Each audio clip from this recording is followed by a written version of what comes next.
No âmbito do projeto Cientistas e Artistas, começámos a refletir mais sobre o nosso dia-a-dia. Pensámos em exemplos do cotidiano que se relacionassem com matemática e física. Tivemos uma ideia. Decidimos analisar a velocidade atingida pelas crianças nos mais variados divertimentos de um parque infantil, rodas giratórias, balões e escorregas. De facto, com esta ideia podemos aprofundar o estudo da velocidade num movimento circular, num movimento retilíneo e num lançamento oblíquo e relacionando estes com a máquina Texas. Efetivamente, tivemos de desprezar as forças dissipativas, resistência do ar e força de atrito, mas ao fazermos podemos compreender melhor a sua importância e influência na segurança das crianças no parque em estudo. Ora, então comecemos pela roda giratória. Nesta experiência colocamos dois corpos, o colega 1 e o colega 2, que podem ser representados pelos seus centros de massa, a andar numa roda giratória. Pretendemos calcular o módulo da velocidade com que os corpos se movimentam nessa roda. Ambos os colegas dão balanço e colocam-se em cima dela.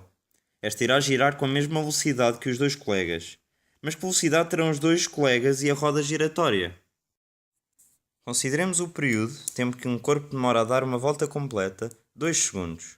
O raio da roda em questão é de 0,4 metros. Sabemos que nos movimentos circulares, o módulo da velocidade é calculado pelo produto entre a velocidade angular e o raio da roda. E sabemos também que a velocidade angular é calculada através do quociente entre 2π, ângulo total de uma circunferência, e o período. Então a velocidade angular é 2π a dividir por 2, que é aproximadamente 3,14 radianos por segundo. Agora que sabemos a velocidade angular, podemos descobrir o módulo da velocidade linear, substituindo na primeira expressão. O módulo da velocidade é igual a 3,14 vezes 0,4. Concluímos então que o módulo da velocidade linear, que a roda e os colegas 1 e 2 atingem, é de 1,256 metros por segundo. Seguidamente, analisemos a velocidade que o baloiço atinge. Para esta experiência, colocamos o colega 1, que pode ser novamente representado pelo seu centro de massa, a andar num baloiço de 2 metros de altura, fazendo assim um movimento pendular. O colega 1 faz este movimento pendular até eventualmente saltar do banco do baloiço. Pretendemos então calcular o módulo da velocidade do corpo no momento em que deixa de estar em contacto com o banco do baloiço. Neste caso, para calcular o módulo da velocidade do colega 1, recorremos ao teorema da conservação da energia mecânica. Este diz-nos que num sistema isolado a variação da energia mecânica, energia potencial mais energia cinética, é nula. Isto é, num sistema isolado, a energia mecânica é igual em qualquer ponto do movimento de um corpo. Então, considerando que a altura atingida pelo colega 1 quando dava balanço para o seu salto é de 1,4 metros e que a distância percorrida na horizontal por este até atingir o solo é de 1,2 metros, podemos calcular a velocidade atingida no momento do salto. Agora, simplificando a equação, conseguimos chegar ao módulo da velocidade pretendida. Esta é calculada através da raiz do dobro da diferença entre a aceleração gravítica vezes a altura em A e a aceleração gravítica vezes a altura em B. Assumindo que a aceleração gravítica é 9,8 metros por segundo ao quadrado e substituindo os valores das alturas em A e B, concluímos que a velocidade em B é 2,8 metros por segundo. Por fim, temos o escorrega. Sabemos que no início do escorrega a altura é de 1,45 metros e o comprimento de A a B é de 2 metros.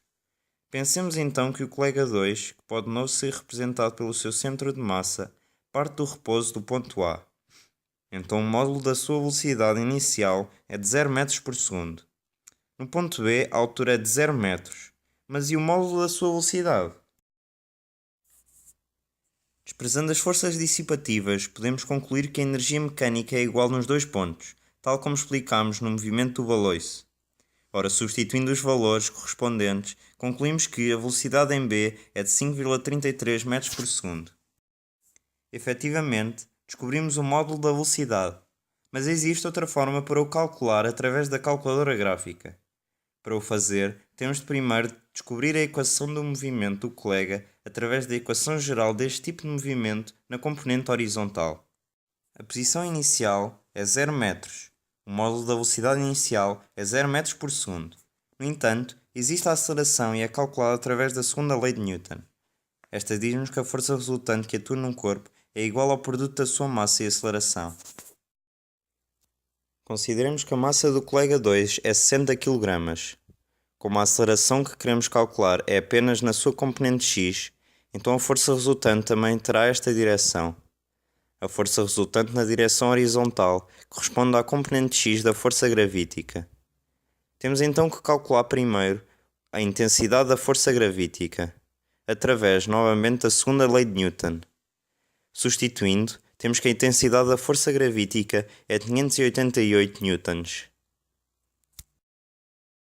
Agora, visto que θ é igual a 46,47 graus, utilizamos este ângulo para achar a intensidade da componente horizontal da força gravítica, que é 426,3 newtons.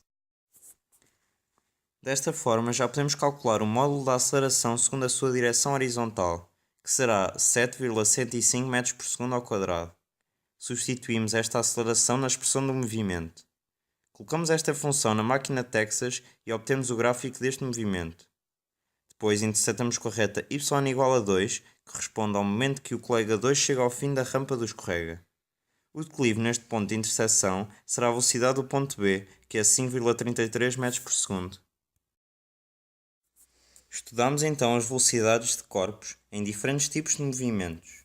Chegamos ao módulo dos seus valores e percebemos que eram bastante elevados, uma vez que as forças dissipativas foram desprezadas durante os cálculos teóricos. Ora, neste caso em concreto, nas diversões do parque infantil, vemos que estas forças são essenciais e têm um papel fundamental na segurança das crianças que brincam diariamente nestas diversões. Vimos, também, que para um mesmo movimento é possível fazer o cálculo do módulo da velocidade de diversas maneiras, umas mais complexas e outras bastante básicas. De facto, é importante ter conhecimento sobre todas estas fórmulas e maneiras de calcular velocidades, pois podem nos ser bastante úteis na nossa vida e rotina diária. É preciso salientar também que a ajuda da máquina calculadora gráfica Texas é essencial na resolução dos problemas propostos no trabalho. Efetivamente, as funcionalidades desta máquina permitem que estes cálculos sejam feitos mais rapidamente e de uma forma eficaz.